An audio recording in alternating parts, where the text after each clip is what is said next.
하나님의 말씀은 잠언 5장 21절입니다. 대저 사람의 길은 여호와의 눈앞에 있나니 그가 그 모든 길을 평탄케 하시느니라. 아멘.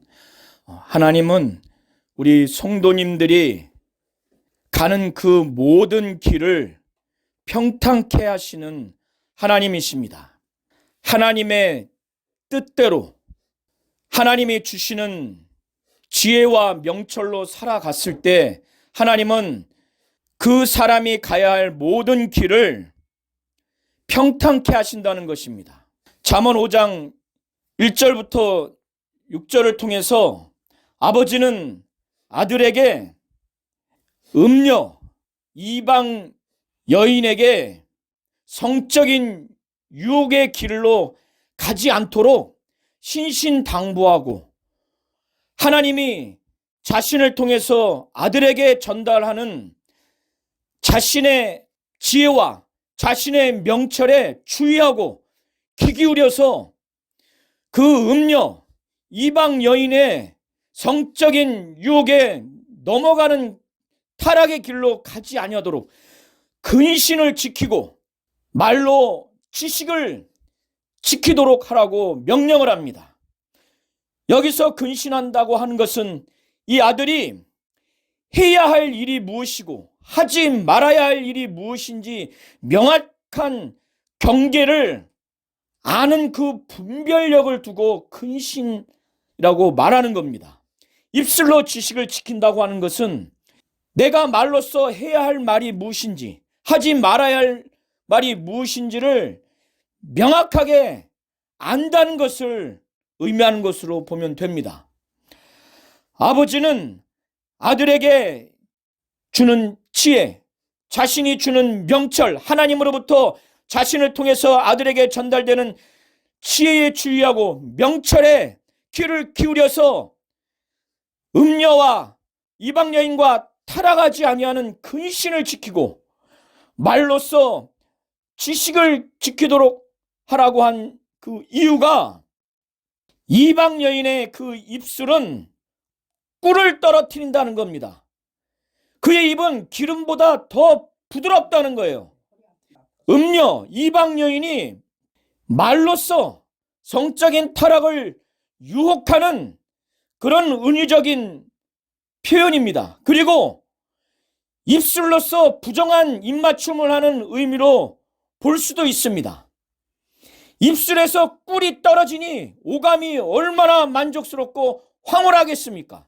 그리고 그 입이 기름보다 더 부드럽다는 거예요. 얼마나 가머니설을 하며 감미롭게 말을 하는지. 그런데 나중은 그 여자의 끝은 입술에서 꿀이 떨어지는 것 같은 그 달콤함, 황홀함, 오감을 매우 만족해 하지만 그 끝은 쑥같이 쓰다고 하는 것입니다. 그리고 그 입이 기름보다 더 부드러운데 날카로운 양날의 칼같이 날카롭다는 거예요. 그리고 그 음녀, 이방 여인, 그 타락한 여인이 가는 그 길은 수월, 음부로 가는 길이라는 겁니다. 그 발은 사지로 가는 겁니다. 그럼에도 불구하고 아들이 그의 그 입술에서 떨어뜨리는 꿀 같은 기름보다 더 부드러운 그 입을 통해서 현혹해 하는 감언 이설과 감미로운 말, 또 부정한 입맞춤으로 인해서 그 여인이 가는 걸음이 음부로 가는 것, 그 여인의 발이 사지, 죽음으로 가는 그것인데 이 아들은 그것을 알지 못해요. 왜? 그 여인도 알지 못하기 때문에.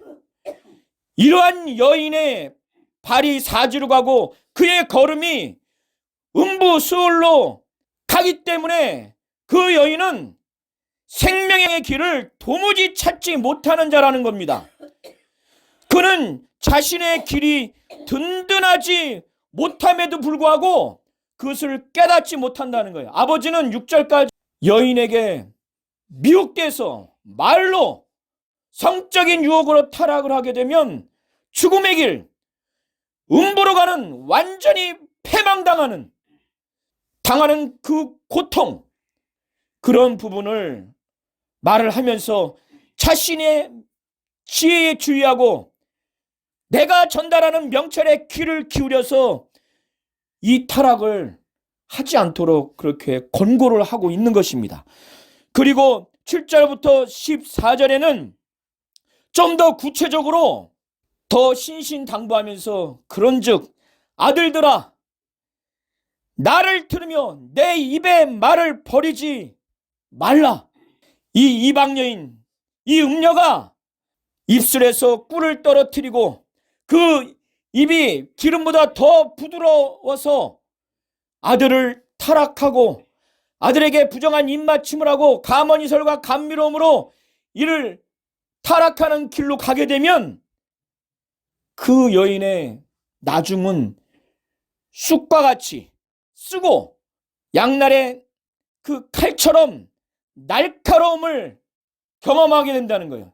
순식간에 비참하게 된다는 겁니다. 그리고 그 여인을 따라가서 죽음과 음부에까지 나아가게 되는 삶이 완전히 멸망당한다고 말하면서 이렇게 하지 않기 위해서 나를 들으며 내 입의 말을 버리지 말라고 당부합니다. 그러면서 구체적으로 아버지가 아들들에게 말씀을 합니다. 내 길을 그 음녀에게서, 이방 여인에게서, 그에게서 멀리하라는 거예요. 그 문에라도 가까이 가지 말라는 거예요. 가까이 가지 말라는 거예요. 일단은 그와 함께 가지 말라는 거예요. 그 문에라도 가까이 가지 말라는 거예요. 일단 피하라는 겁니다. 멀리하라는 겁니다. 아버지가 이런 권면을 하면서 몇 가지 자신을 통해서 지혜와 명철을 주위에서 그대로 행하지 않으면 아들에게 이 말 그 두려움이 있어서 아버지가 두렵다는 거예요. 만일 그렇지 않게 되면 어떤 결과가 나오는지에 대해서 9절부터 14절까지 말하고 있습니다.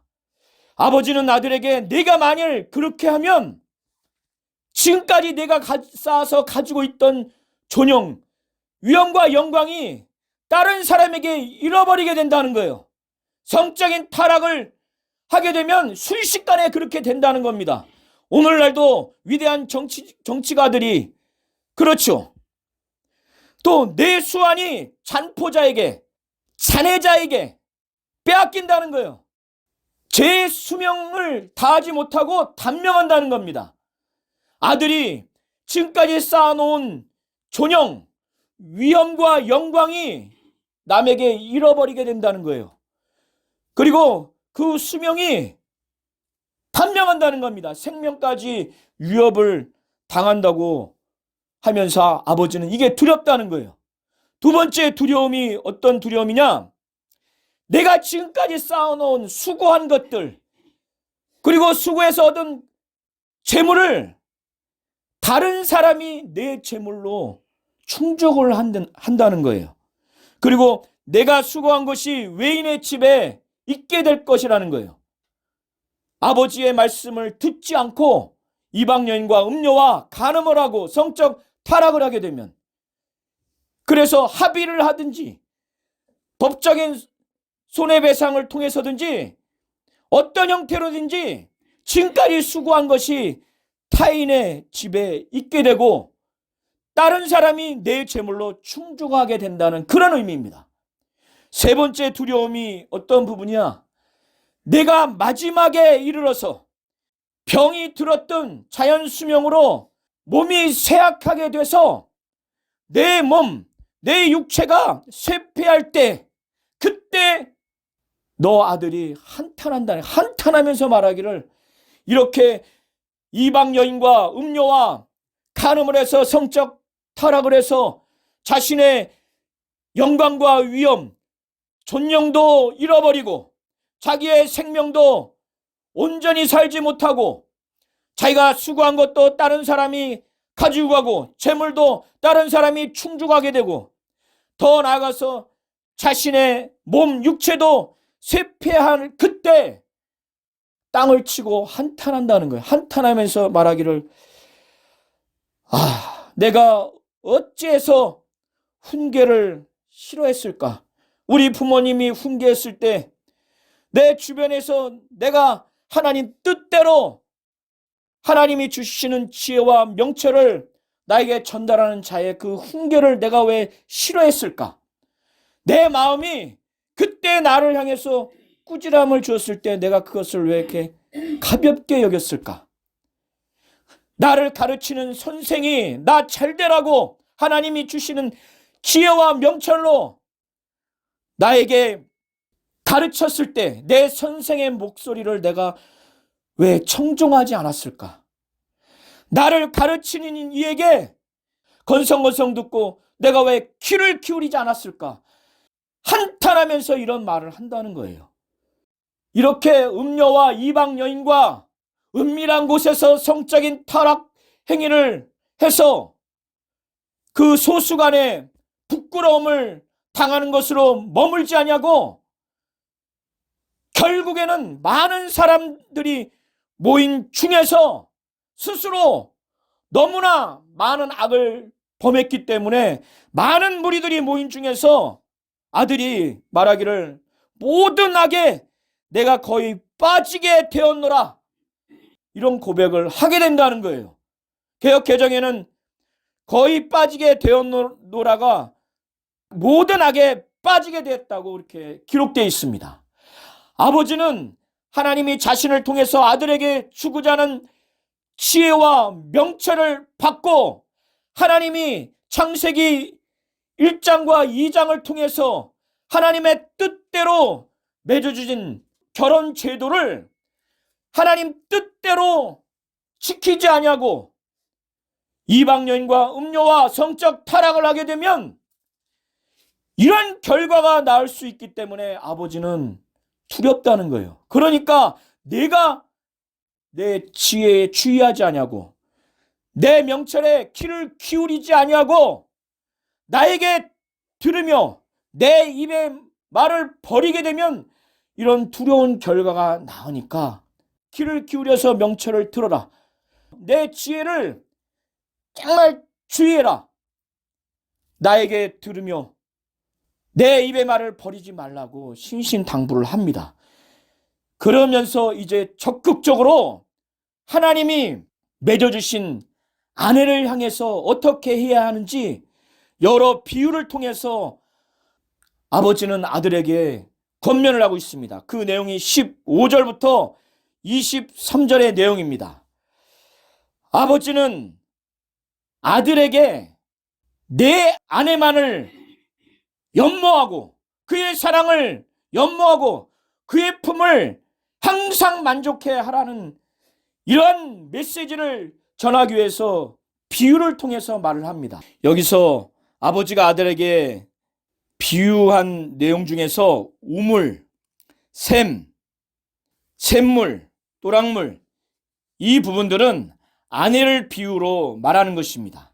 그리고 물을 마시라고 하는 것은 이것은 아내와 하나님이 짝지으셨기 때문에 아내와만이 성적인 관계, 만족을 하라고 하는 그 은유로 보시면 됩니다.